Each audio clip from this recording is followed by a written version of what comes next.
Hello everyone and welcome to Let's Play Pathfinder Wrath of the Righteous. I'm your host, Colors Fade. It's episode 1. We're going to start a new game. Main story, it's the only thing that's available right now. There may be DLC later. Pretty cool image.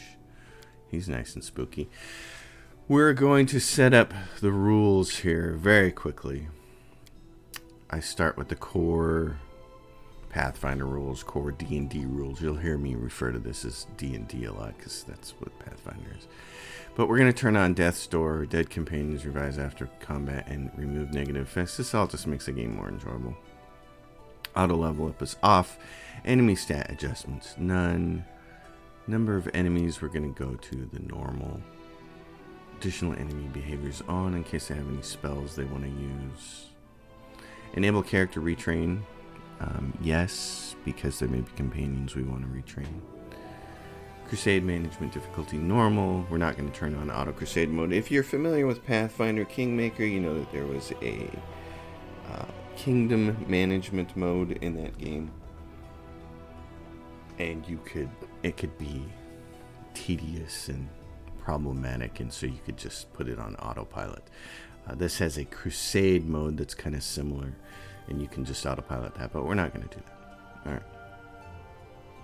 The last Aslanti mode, that's your one save slot mode. I love Iron Man modes. I don't know why they had to call it that, but why don't you just use the normal nomenclature and call it Iron Man mode? Everybody knows what that means. Alright, so character creation, which is fantastic in the Pathfinder games, and this is even more deep than Kingmaker was. So we're going to create a custom character, and I'm going to walk you through my decision process on this when we're doing this. Alright, so here's the deal. In every Dungeon and Dragon game dating back to the first Baldur's Gate, my favorite class has always been the Fighter Mage, the Battle Mage. And in classic Dungeons and Dragons, you could do that one of two ways. You could either play a non-human and multi-class as a fighter and mage. You basically earned half levels. Or you could dual class as a human. Humans could only dual class, which meant you started out as a fighter until you got to be around level 9 in Baldur's Gate 2. And then you took the wizard class, which locked you out of your fighter abilities until the wizard class levels exceeded your fighter class levels, and then you got both skills, but you couldn't advance anymore in fighter. So then you, from level 10 upwards, you're getting the lowly wizard's basic attack bonus, but by then you had a lot of skills and it was workable. The advantage of the fighter mage is that if you played right, you have a bunch of defensive spells and you hit hard. So you buff yourself up before a tough battle, wander into it, and you're nigh unhittable. And then you just mow things down with your sword. It's not a wizard who's going to run into the heat of battle and throw around spells. In fact, we're going to basically lock ourselves out of evocation spells. We're not going to use fireballs and lightning and stuff like that. So you can do a custom portrait. And I loaded up some custom pictures here that I've grabbed off the web because I love these same ones I use for Kingmaker. I like this guy. He looks kind of like a battle mage. And so here we get to the classes, and you can see there are a ton of classes in Wrath of the Righteous, which is fantastic. And it's just a bunch. It's really neat. There are a bunch of different ways that you can play a battle mage in this game, unlike old classic D&D. One of the early ways to do it is play what's called an Arcane Trickster to get into this prestige class. This is a decent way to play a battle mage in the early part of the game. The problem is they have a low base attack bonus, like a wizard. So as you get higher in levels, you have a hard time hitting things. They do sneak attack damage, like a thief, so they're kind of like the old school multi-class thief wizard, which people used to play. But the problem is with the low base attack bonus, they just can't hit stuff later on. And if you can't hit anything, then all your sneak attack damage does nothing. To that end, they've created a class called the Mages, which is a pretty neat class, and there are a bunch of subclasses on it. And what the Mages allows you to do is throw touch attack spells through your weapon, basically using your weapon's attack. It's very cool. They can do a lot of damage. The problem with the Mages is they will fall behind other classes in spells. So when you're level 12-ish, a different class, which we'll get to here in a second, will have level 6 spells, and a Magus will be stuck with level 4 spells. So while the Magus is a really neat class, and I do like it a lot, it is not what I'm looking for. What I'm really looking for, what's closest to the classic fighter mage classes of old school Dungeons and Dragons, is the Eldritch Knight. And it's a prestige class, so it takes a little while to get into. But it has two very simple prerequisites. One, the ability to cast arcane 3rd level spells, which means you need to be a level 5 wizard, and then martial weapons proficiency, which we're going to use a feat to get. Some people will take one level of fighter or one level of something else that gives them access to martial weapons proficiency, and then they'll do their wizard classes. I'm not a fan of that because it blocks you. It takes a level longer to get to spells that you need. An Eldritch Knight, the first level you take Eldritch Knight, it's not going to get any spells, any new spells. But then from that point on, from Eldritch Knight level 2 forward, it gets the base attack bonus of a fighter, so it's high, and it gets a new spell every single level, just like a wizard. It's the best of both worlds. And to keep it from being overpowered, what they do is they make it hard to get into. You have to spend those first 5 levels as a lowly wizard, so that's what we're going to do. Now, since we know we're going to be playing a specific type of wizard, it's going to wield a weapon, and it's going to buff itself defensively and run into combat, and it's not going to use evocation spells. It's not going to throw fireballs around. Then there is actually a subclass that's really helpful to us, and that is the Thessalonian Specialist.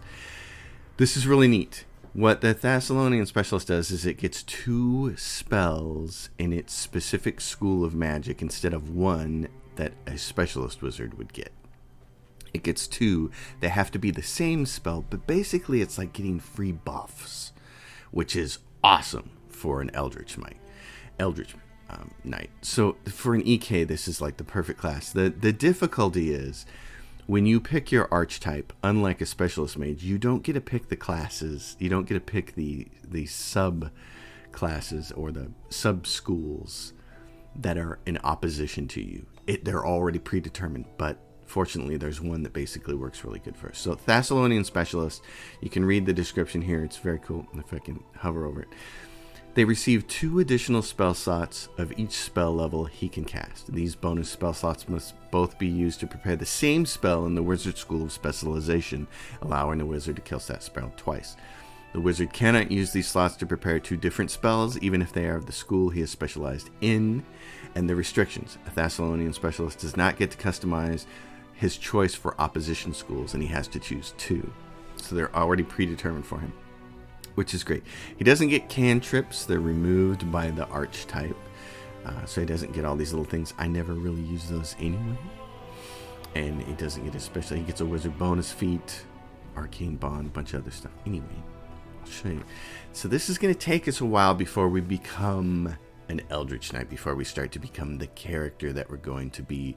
We're going to be a lowly wizard with low hit points and no base attack bonus for the first 5 levels. Then we're going to get into the EK, and then eventually we will surpass the Mages.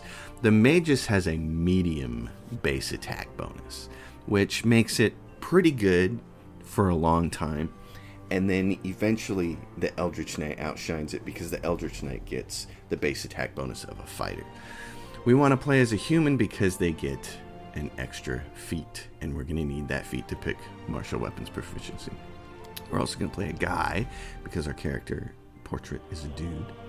And then we're going to get into this. This is really cool. This was not in Kingmaker. There's a background selection. And there are a bunch of different kinds you can see here.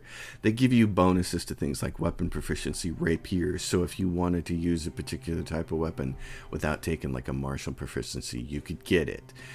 It's very cool. Unfortunately, to be an EK, we have to have martial weapon proficiency. So even though there is one down here, and I think it's Shackles Corsair that gives us proficiency to a scimitar, which is the weapon we're going to want to use. This would give us that ability, but we still have to take martial weapons proficiency. And now this is pretty cool. It says if the character already has the class skill, weapon proficiency, or armor proficiency granted by the selected background from her class during character creation, then the corresponding bonuses from the background change to a +1 competence bonus in the case of skills and a +1 enchantment bonus in the case of weapons proficiency. So if I took Shackles Corsair, and we would get a +1 to hit, which is actually a really good idea. I think I'm going to take that now that I think about it. Because the other thing I was going to take is this Scholar, Arcane, which gives them use magic device and knowledge arcana to the list of her class skills.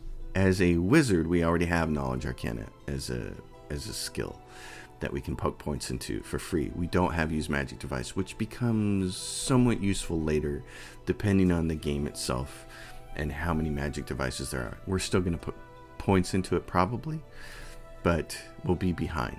In this case, I really did like that we're going to get a +1 bonus from a Shackles Corsair, and they add mobility and athletics to the list of class skills. So I like this. We're going to do this.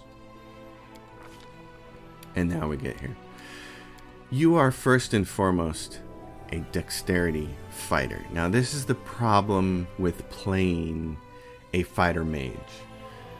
You have to go dex so that you're not going to wear armor. There is a version of the magus that can wear armor, and you can go strength based with that.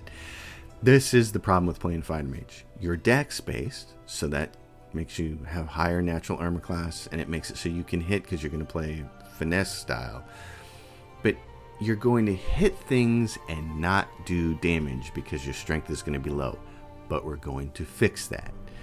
There is a feat later on, which is basically what we're building this whole class around, called Slashing Grace, that allows you to use your dexterity modifier instead of your strength modifier for damage calculation. And that's the whole point. So we take Wiz and Charisma down. You don't need them.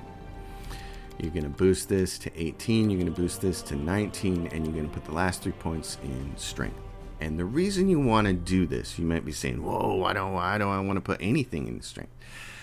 You want access to power attack and cleave because you want cleaving finish. In the old days of playing Fighter Mage, it was beneficial to go 2-weapon fighting and get the extra attack from your offhand, because if you were playing one of these games that let you get up around level 20, you could negate any of the penalties to your offhand eventually. You can see that in Neverwinter Nights 2, and there's a great online character builder called the Neverwinter Nights 2 character builder where you can build whole classes out and pump them all the way up to level 30 and see what their base attack bonus looks like at level 30 and see how many attacks they get and all that stuff. And it's fantastic. I wish they had something like that for Pathfinder. So somebody get on that, please. But the point is, that doesn't work really well with the way that the Dungeons and Dragons and Pathfinder rules have evolved over the years. I tried to play this EK in Pathfinder Kingmaker using dual wield, and it just doesn't work. But you can get yourself an extra attack for free at your best attack bonus with cleaving finish. And that's how you want to get extra attacks in a single round. It works really well. So that's the route we're going to go down. We've spent all our points. We're good. We're super high dexterity, super high intelligence for our spells. And this damage here, this bonus to our dex, is eventually going to be our damage bonus as well. And that's going to make us lethal. All right. Points. Where you want to put them?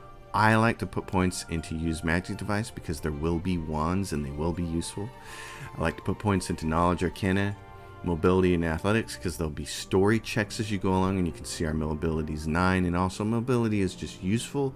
The skill depends on dexterity, ability, score, and it allows you to move past opponents without provoking attacks of opportunity. So it's a good skill for you to have anyways because you're going to be moving around the battlefield a lot. Alright. So next, your first 2 feats are really easy selections. You get them. You get 1 to start out. Everybody gets 1, but you as a human get 2, and we need that second one. We don't need it right away, but you need it eventually. So we go in here, and we take martial weapon proficiency, and that's what's going to give us prerequisite. It doesn't say it right here. It says prerequisite for all these other things, but it's a prerequisite for the Eldritch Knight prestige class. So that's going to be the first pick. The second one, and you can see, I'm going to go down here and show this, what we're aiming for. Let's see. Oh my gosh, this, okay. So you can see all the different ones. I love that they'll show these to you automatically, so you can go in there and start to look at these and say, what am I gunning for? Weapon finesse is what we're actually going to take, even though it has the thumbs down. So I love that they added this search filter feature up here. So this is great. So there are 2 graces, fencing grace and slashing grace. Since we're going to be going for a scimitar, which is a slashing weapon, this is what you want. Prerequisites: dexterity 13, weapon finesse, and weapon focus in a one-hand slashing weapon. And the first part of this is not the important part. It says choose one kind of light or one-handed slashing weapon. When wielding your chosen weapon one-handed, you can treat it as a one-handed piercing melee weapon for all feats and class abilities that require such a weapon, such as duelist, precise strike. And you can add your dexterity modifier instead of your strength modifier to that weapon's damage. The weapon must be appropriate for your size. So anyway, slashing grace is the thing you're kind of building this class around, so that you can have a one-hand slashing weapon, use weapon finesse, use your dexterity to hit, but you'll get more damage because you're also going to get to apply your dexterity bonus to the damage bonus instead of your paltry strength, which is going to be fantastic. But at any rate, we don't want to worry about that right now. What we want to do to take our second feat is take weapon finesse, because you're building ahead of time. You can see it says right there, prerequisite for slashing grace. So that's what we want. So even though it's giving you a thumbs down, forget it. We know what we're doing, building this class out. All right. Now you get to your free mage feat that you get upon first level. And you may think that, okay, I want to take combat casting, because it gives you a +4 bonus on concentration checks made to cast a spell or use a spell-like ability when you're threatened or distracted. What this basically is when characters are close to you, you're going to try to cast a spell. They're going to get a free opportunity to attack at you to disrupt your spell casting, and you're going to get a +4 bonus against that attack to concentrate and maintain your spell. You don't ever want that to happen. First of all, you don't ever want to be casting spells so close to an enemy that they're going to get a free opportunity to attack at you. And second thing, that's just not how this class is played. You're not rushing into battle and then casting fireballs, like we said. You're going to buff up before the combat starts. So there are two meta magic spells that are useful to you as an Eldritch Knight. One is Extend Spell, which makes some of your buffs last longer. And it's nice because when you meta magic these, they take up a spell slot, 1 slot higher, so they're useful. The second one is Quicken Spell. The downfall of this, the drawback of this, is that the spell takes up a slot 4 levels higher. So a level 1 spell now sits in your level 5 part of your spellbook. It's not very useful, except what it does allow you to do is cast a very specific spell. My memory's failing me this morning, but what it is it's a spell called True Strike. True Strike grants you a +20 bonus to one attack, but As an Eldritch Knight, it doesn't do you any good to waste a whole turn casting that spell and then trying to hit a monster the next turn. You need it when you need it. So in order to cast it as a swift action, as a free action, and not impede your attacks that turn, not waste your turn casting a spell instead of attacking, you can meta magic it as a Quicken Spell. And it just comes in really useful in those instances where you're like, I need to kill this creature now. I have to hit it. And so you have it saved one time in your spellbook as a Quicken Spell just for emergencies, and you blast it off and it works. Since you have to wait until you have level 5 spells, it doesn't make any sense to take it now. So the extended spell is the meta magic that we'll take right now. Alright. Now you can get a familiar, and I don't use these. Arcane Bond. Bonded object can be used once per day to restore any one spell that the wizard had prepared for this day. That seems really cool to me. I didn't use it at all in Kingmaker. I want to try it out this time, so we're going to do it. Here we go.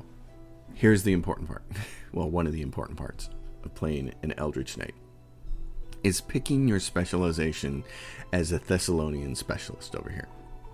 Like I said, these are predetermined. You can see right here it says Prohibited Schools. Evocation and Necromancy, Prohibited Schools, Abjuration, and Enchantment. If you go down this list, every single one of these prohibits something that you really need access to, except for one. Wrath, Evocation, prohibits Abjuration and Conjuration. There are too many good defensive spells in Abjuration and Conjuration. You absolutely don't want to go with Wrath. Sloth prevents Illusion. You have tons of great spells in Illusion. You don't want to lose that. And you can see that by going to Illusion. If you click on this, you can see all the different spells. So Blur, Mirror Image, and Displacement are 2 spells that you will use throughout the whole entire game. They're absolutely awesome. So you want to have access to those. That's the whole reason to have access to Illusion.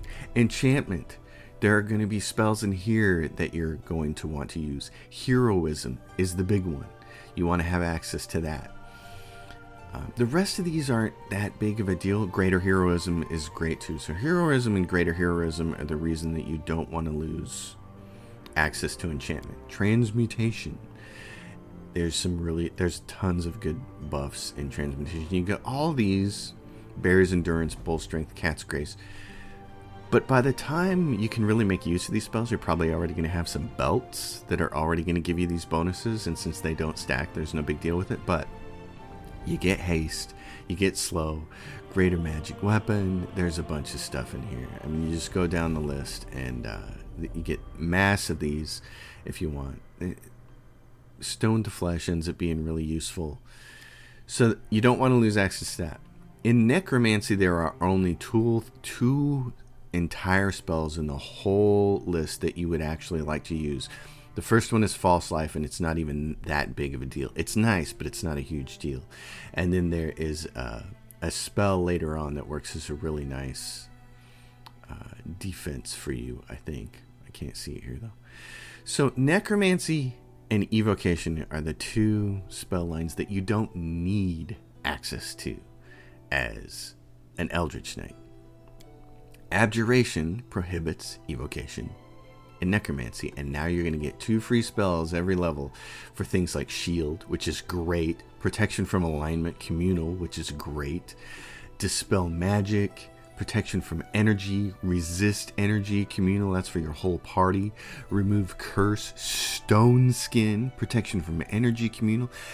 Abjuration is by far the best choice. It locks out 2 schools that you don't really care about, and it gives you access to a ton of free spells that you're going to use. It's the obvious choice for an EK. Off we move. Now it's time to pick spells. You're going to want Shield. Early on in the game, since you're going to be a wizard from level 1 through 5, Color Spray is fantastic. So is Grease. You want to have that. You want to have Mage Armor. It's a very long-lasting 1 hour per level. It gives you 4 to your armor class. It's really nice.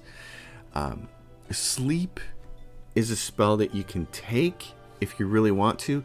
It's only useful in the very early part of the game because it only affects characters a level 4 or lower. It says I've always thought this is weird about Dungeons and Dragons, how it says a sleep spell causes a magical slumber to come upon 4 hit dice of creatures, and those are closest to the spell's point of origin. So 4 hit dice of creatures. What? Hit dice that are not sufficient to affect a creature are wasted. Sleeping creatures are helpless. Actually, that's a different description, I think, than what it used to be. But anyway, sleep is a decent spell to have early. It's crowd control for you. So I kind of like to take it. True Strike, which you're going to want at least later. You're going to want to get it off of a scroll, but I'd rather just probably pick it now. And I only wish that you could cast this on something else, but it's personal. It only works on you. In the early part of the game, it would be really nice for being able to cast it on your allies and make sure that they could hit something. And then, depending on what happens as you go through, you don't probably need this level 1. But most of these Dungeons and Dragons games, and Pathfinder Kingmaker did this, will have you fighting things like trolls that you can only kill with fire or acid. So you usually want to pick up Corrosive Touch so that you can finish off trolls. We don't need it at level 1. We can pick it up when we get to level 2. So we could pick something else. Magic Weapon might be a good one to have. It's going to give you a +1 to hit on something. And then there's all kinds of deities. And what I found... Oh, there it is. Atheism. Okay, so there is Atheism here. When I was making my character, experimenting with this last night, I didn't see Atheism. I missed it somehow. But there's also Sarenrae, which seems pretty good. Favored weapon, Scimitar. I don't know if we get a bonus from that or not, but I'm going to take it. And then I always play neutral good characters. I'm probably a little more chaotic good in real life. But there are times when I'm also lawful good, so it makes sense to play neutral good. And then we get to do our character. This is neat. You can go down here. I don't know why they have the headgear on automatically, but they do. And so, get your... What is this? Oh, all the way up to here. Oh, we can make him pretty pale, can't we? Yeah, the coloring's a little weird, but hairstyle to kind of match our... It's really weird. Right here on this particular screen...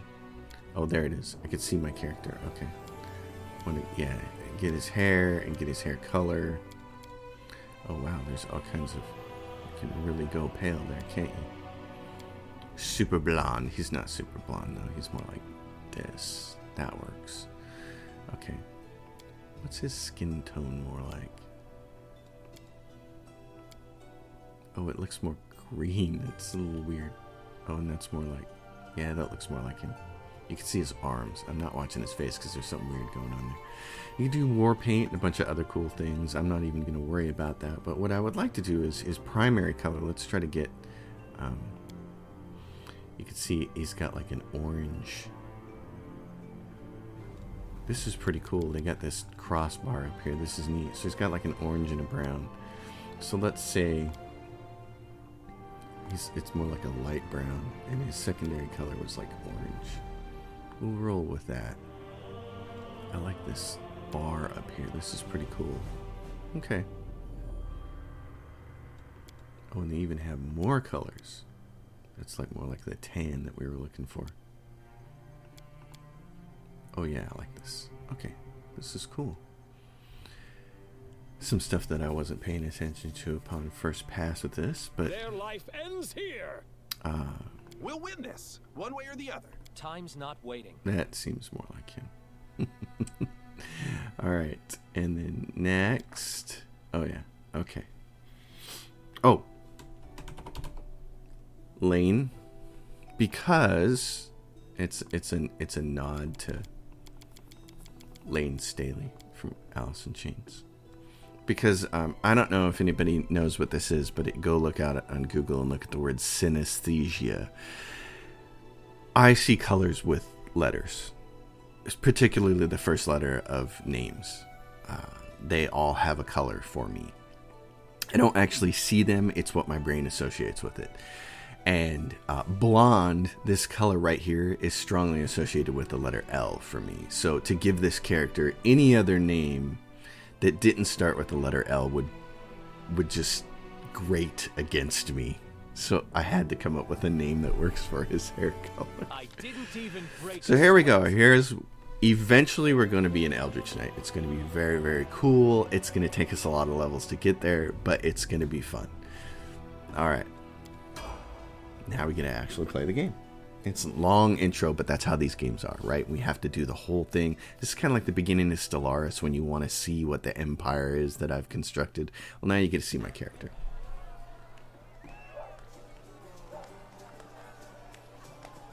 And they've done some really nice upgrades to the engine from the previous version with Kingmaker.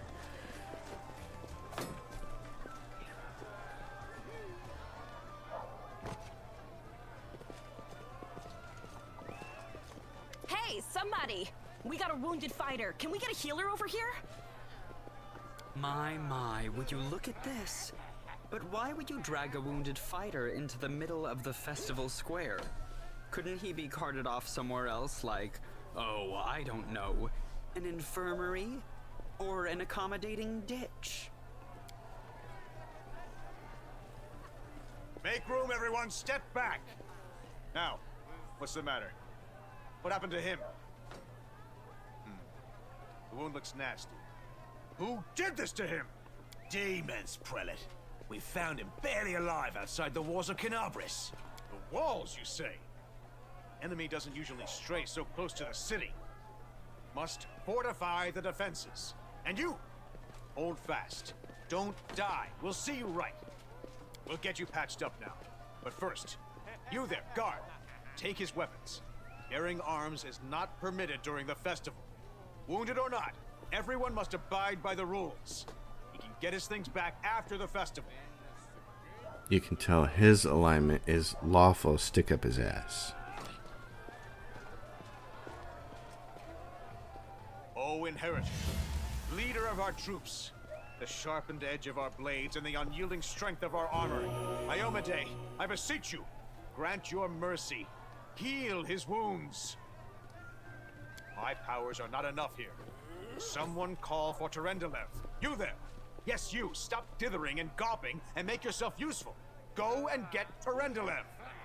Prelate, surely there is somebody else here better suited to running errands. I'll get her! Terendelev! Has anyone seen Terendelev? Be quick about it before it's too late. Now, who are you? I don't remember seeing you before, and I have an excellent memory for faces. Oh, I'm a traveler. I'm just passing by. Just passing by? And how am I to know that you're not a demon spy? Or worse?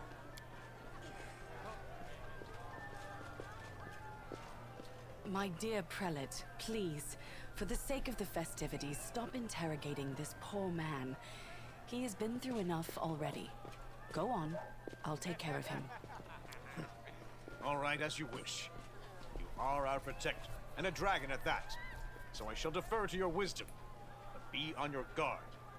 I've been informed he was wounded near Canabris. That means the demons are prowling just outside the walls. And the city is crawling with their spies. Others may be able to relax on this holiday, but not you or I. Not the defenders of this city.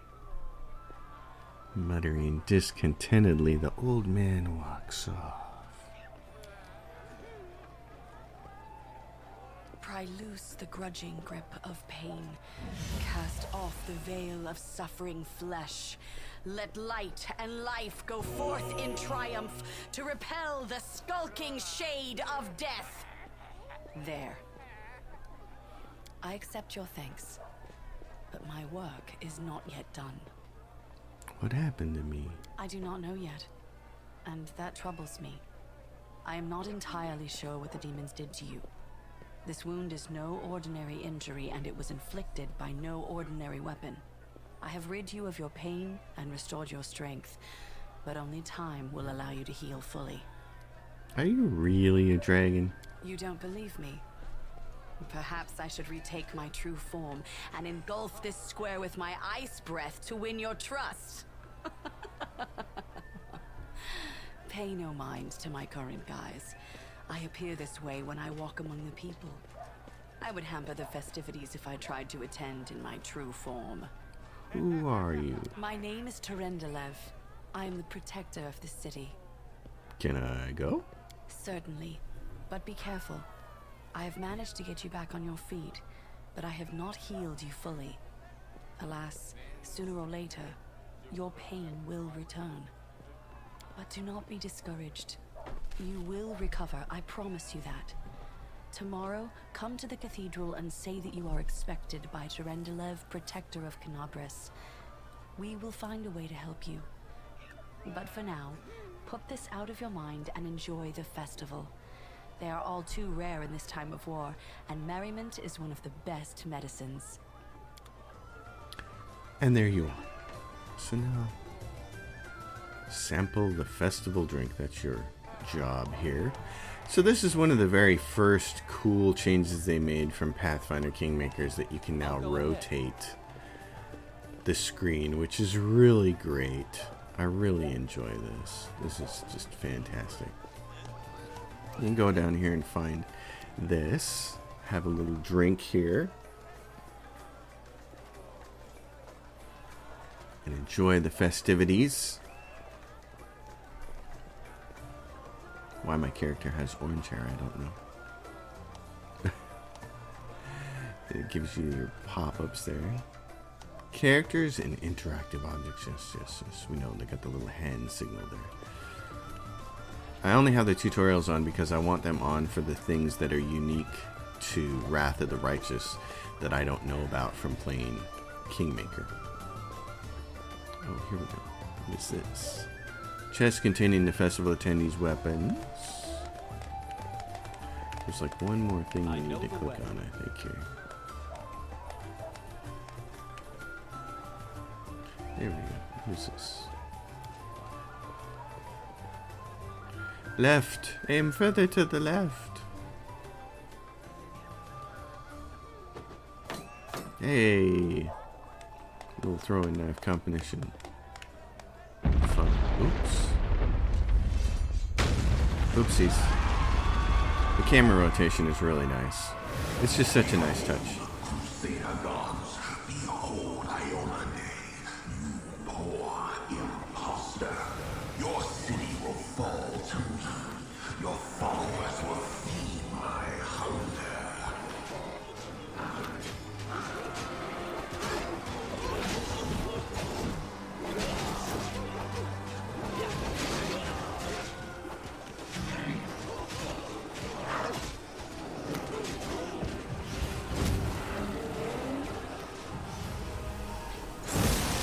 Here's our dragon. Skari, Lord of Locusts, leave my city! Oh, he looks nasty.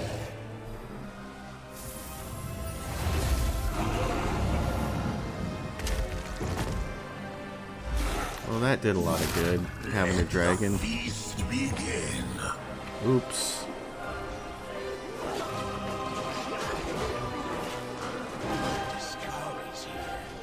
Skari himself. Blimey!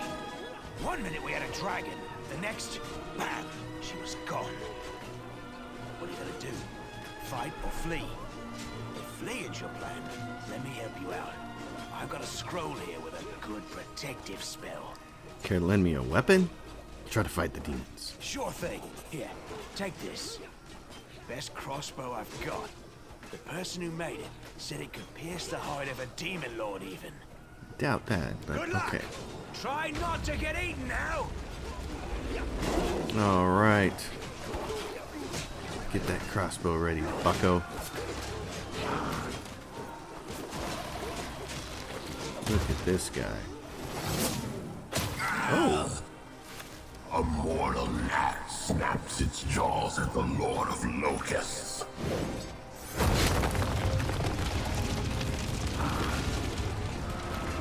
Behold, Ionade. Behold the death I sow.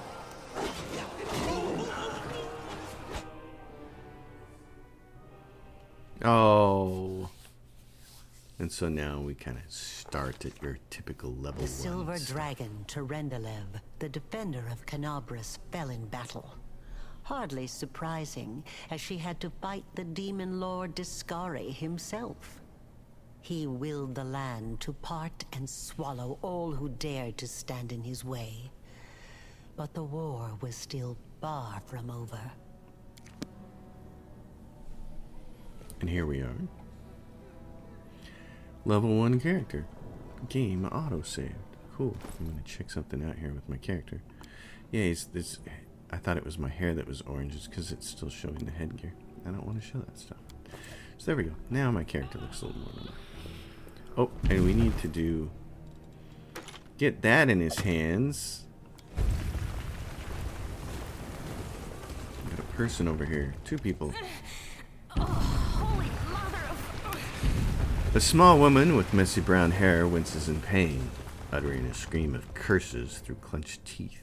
She is pinned to the ground by a couple of weighty boulders. Hey, stay with me. You actually got pretty lucky. You fell down into a black hole. But at least you're not on your own. You've got a great companion. Everything's going to be just fine. Tell me something. Can you feel your legs? I feel them all right. Wouldn't say no to a little less feeling in them. My ankle's killing me, but my back seems to still be in one piece. My head, too. That's all that matters. Now, we're going to... Hey! Fancy meeting you down here. You're the one that Terendelev healed today, right? You aren't injured, are you? Will you help me get her out from under the boulders? Absolutely. And since we're a wizard, we can probably make this knowledge check. We don't have time to rely on brute strength for this. I'll try to find something to use as a lever.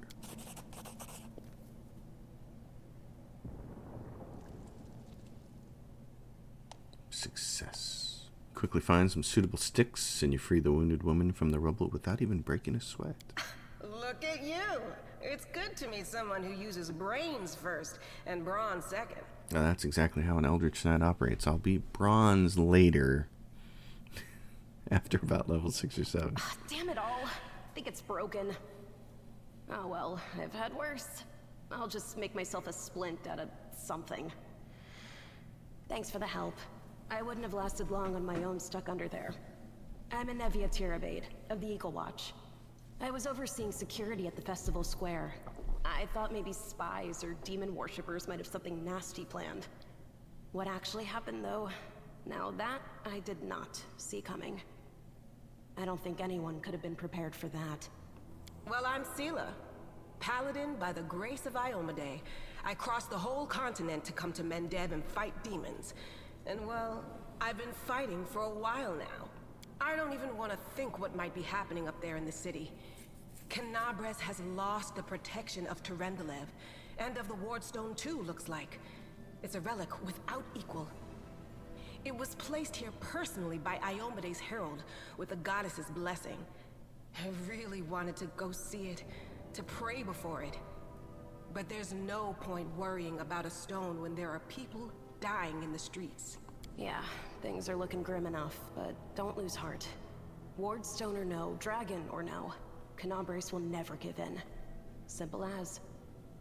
Well, we've introduced ourselves. What about you? Haha. I am led by destiny. I don't know why fate has brought me here, but I feel it was not by chance. It was actually by my mouse. Destiny is destiny. So it's either one or the other. Either fate is having a right old laugh at your expense, or Lady Luck sent you to us for a reason. Oh, probably the latter. Fate isn't what brought us here, and fate won't get us out either. Now then, I'll hobble my way out of here somehow. The city ain't far, only 30 paces or so. That's if you're going straight up, of course. I'm afraid we're gonna have to go the long way round. To summarize, there are 3 of us, with 5 working legs, 3 pairs of decent hands, 2 clear heads, and 1 made of wood. That's mine. Underground monsters beware! Anevia, you stay behind us. You're in no fit state to fight. If we do come up against anything, the 2 of us will try to manage on our own first. Well, onward! May the good deities lead us back to the open skies soon. Patty, now that you have silver characters, you put her in the lead, and one of the early One's formation selector uses that. I really like that you can move this character around. In Pathfinder Kingmaker, they made the F1 key select the whole group, which made it really convenient for getting your party, moving them along. And then, for some strange reason, they changed the default in Wrath of the Righteous to the backspace key, which is way far away from the WASD keys. So I went in and I remapped it before I started this episode. And we got a bunch of stuff here, which is great. There's a Cloak of Resistance, which is fantastic. So let's see, where's that go? Right there on my character. He gets the cloak because he's the bad man. She already has her own gear. She's got a bow and arrow. She's got a sword and a shield and a little piece of armor. So that works. There is a scale from the dragon here. This is really neat. Tyrandelo's scale.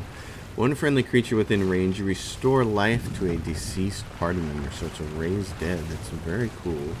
Those are always good things to have early. Another character. Who's there? The fine apparel of this young half-elf woman is torn and stained with blood, dust, and dirt.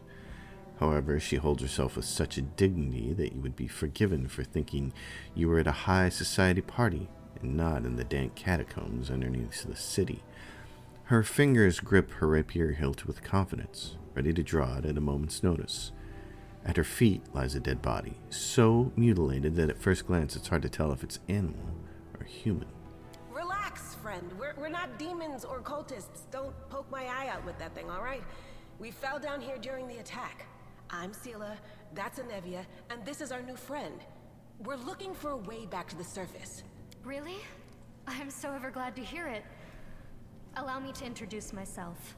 I am Camellia. I was also in the square when... I can scarcely believe it. How did all those demons get into the city? I thought, naively it now seems, that the Wardstone protected us from attack. And Tyrandelev, I can't wrap my head around it. Tell me more about yourself. Who am I? Just an ordinary citizen who decided to take a stroll through the square on the day of the festival. But that's not what you wish to know, is it? You most likely wish to know whether I'll be a burden should you ask me to join your group. No need to worry about that. I can assure you that I am skilled with a rapier, and I also possess some knowledge of magic. What happened to this poor man? Who is he? I don't know. He must have been in the square when disaster struck. I tried to revive him, but he was already dead, sadly. He didn't get these wounds from the fall. Be on your guard. Whatever killed him likely hasn't gone far. Hang on. I think I know him. His name's Aravashnil, the egghead from the library. He was a good lad, even if he was kind of stuck up. May his soul rest in peace. Do you want to join us? Certainly. Survivors should stick together. It's only sensible. Who knows what else could be prowling about in these caves? Oh dear, it's only sensible. You just destroyed every horror movie ever made before 1990. Sensible? We don't do that around here. We need to keep moving. There must be a way back to the surface somewhere around here. That's right. It would be the height of foolishness to survive a demon attack only to perish under a pile of rubble. Let's see if this poor bloke has anything useful on him. Not to sound like a heartless brigand or nothing, but we kinda need all the supplies we can get right now. I agree. Companion Camilla has the ability to cure light wounds. To use it, yes. So let's see what she is. She is class a shaman, spirit hunter, or shaman, however you want to do it. She's got a really high dex, which is going to make her good with that rapier. A better con than me. A good wisdom score. Wow, she's got nice scores all around. Huh, okay. Let's look at her inventory. She's got this rapier and a small buckler. Oh, how interesting. Okay. Well then. Let's see. What's this fella got on him? He's got a little pokey knife.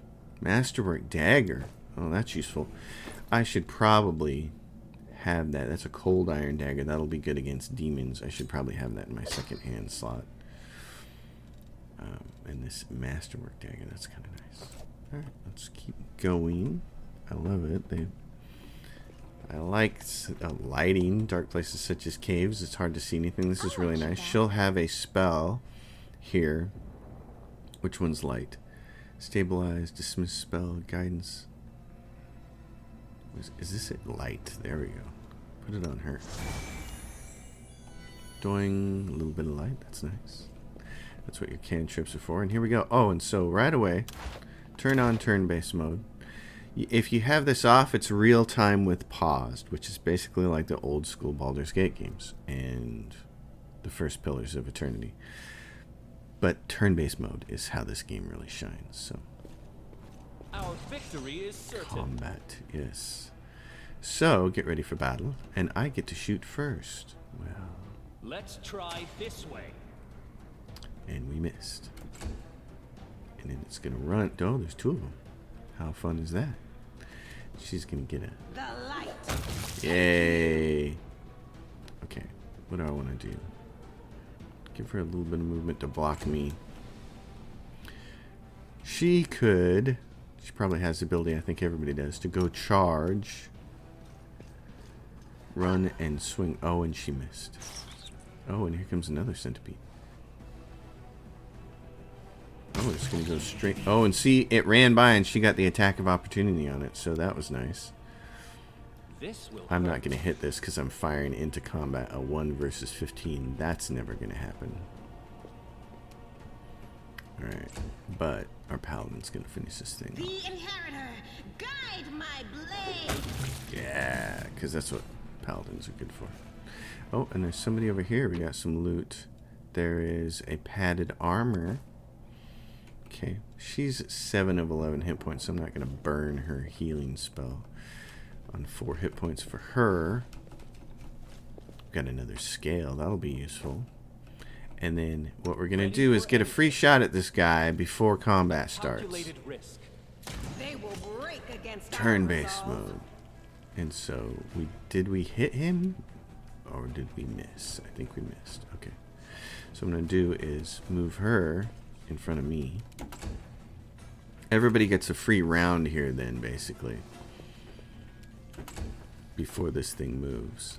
Yeah. And so she's there, and I could have her charge, or I could have her wait. I think I'm going to have her wait. I might charge her. Let's see. Oh, she got it, but she didn't kill it. This should do it. Nope. Oh, and she got hit, and she's diseased? Oh, no. What? Alright, what is this? What does she have here? These abilities. Inspire Rage, accept effect. This ability allows the character to accept effects of Inspire Rage. If it is disabled, the character won't accept the effects of Inspire Rage from any Scald. Oh. And here, Ghost Touch Spirit Enchantment. The Spirit Hunter can add the Ghost Touch property to a weapon. Consumes 1 point of enchantment bonus granted to this weapon. The Ghost Touch weapon deals damage normally against incorporeal creatures, regardless of its bonus. I like this. You can see. Shift click to expand this. Incorporeal creatures. Some creatures, for example, ghosts, have the ability to make incorporeal touch attacks. These attacks ignore solid objects. So that's nice. Cool. Yeah, so Spirit Weapon Enchantment. This is kind of like the ability that a Mage's has, so it's pretty cool. And what is this? Battle Spirit. Shaman surrounds herself with the spirit of battle. Allies within 30 feet of the Shaman receive a +1 morale bonus on attack rolls and weapon damage rolls. 8th level and 16th level, these bonuses increase by 1. Shaman can use this ability for the number of rounds per day equal to 3 plus her charisma modifier. That's really useful. I like having that. Cool. Okay, well, she can't swing at this thing. What is this? Dismiss spell. After battle, you can dismiss area's spell effect at will. It must be out of combat and within 100 feet range of the spell's effect. Dismissing the spell is a standard action. It does not spend spell slots and does not. Wow, so dismiss spell. I wonder if you can get rid of grease with that. That'd be pretty cool. Okay, well I can't get close enough to this thing, but she should be able to finish this off. Alright. So now what she is going to do is spend a Cure Light Wounds and heal her Paladin. She's the person who's got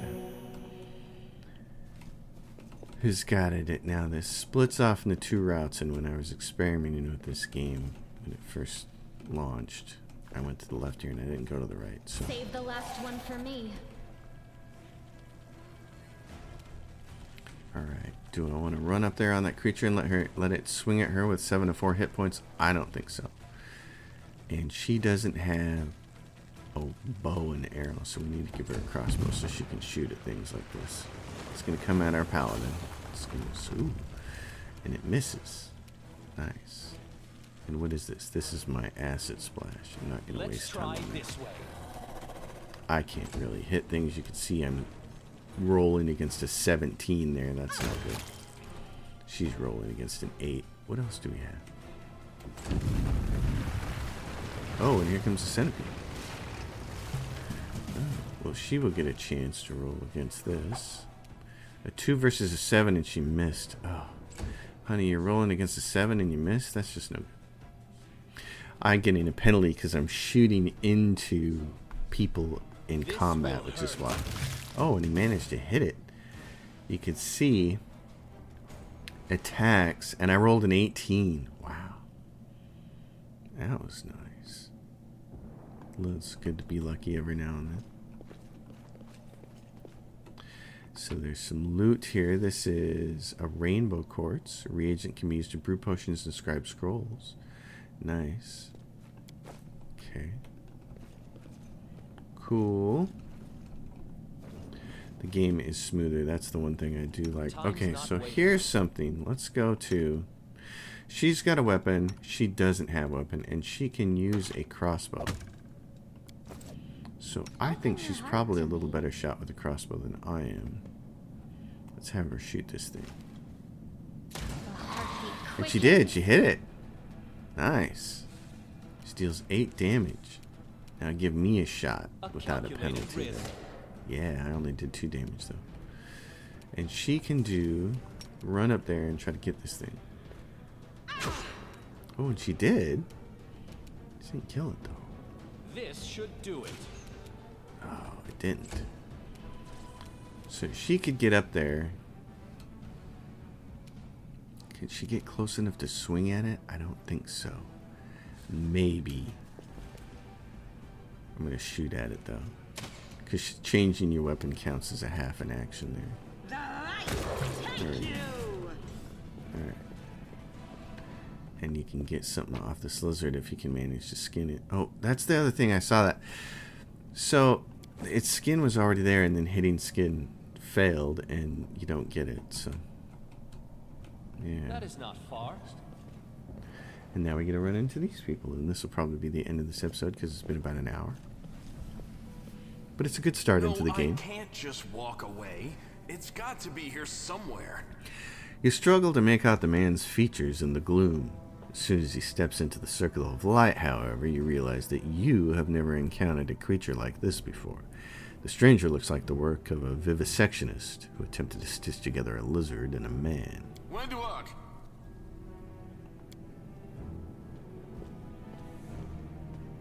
Lan, did you find it? Who is that? The woman looks just as strange as her companion, like a cross between a cat and a spider. When she catches sight of you, she immediately drops into a fighting stance. Her movements reveal the lethal grace of a wild predator. The do-gooders here to save our mongrel souls, no doubt. Wait, they might know what's going on up there. Who are you? Tieflings? Tieflings are the descendants of people who sullied themselves by mating with demons. Our ancestors would never sink that low. We are the underground Crusaders, the children of the Crusade's finest. Sadly, underground Crusaders is a bit of a mouthful, so people usually just call us mongrels.